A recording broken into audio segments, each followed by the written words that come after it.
So I said to my secretary at that time, Dana, and I said, could you schedule at least 3 hours next week at the Department of Motor Vehicles? Because that's about how long it takes them to beat you up.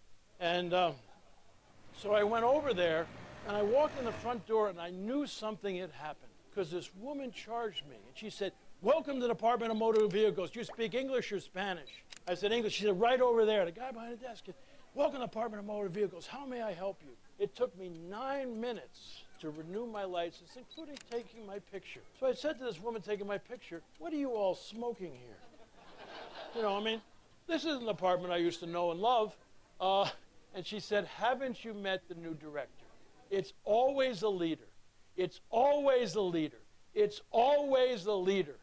And I said, where is this new director?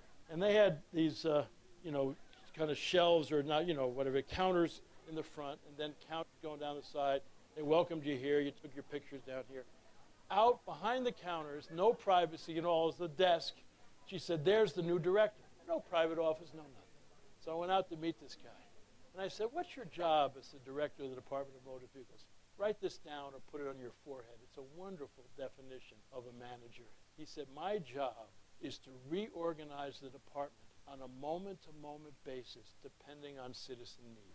You know what he had done? He had cross-trained everybody in everybody's job, so everybody could take pictures, everybody could run the front desk, including secretaries and bookkeepers in the back of the house, who, if there was a run-on by citizens, he said, that's not mission critical. Get out here, the citizens out here. Nobody could go to lunch between 11:30 and 2. Why?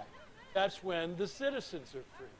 And so this guy is really amazing. Now, just to show you how amazing it is, shortly after this, my secretary turned 50, and she decided that she was going to get one of those mopeds or one of those scooter deals, and she's going to bop around Southern California. So she gets this beauty, and she never even thought about a license. You know, she thought car license, you know, moped, you know.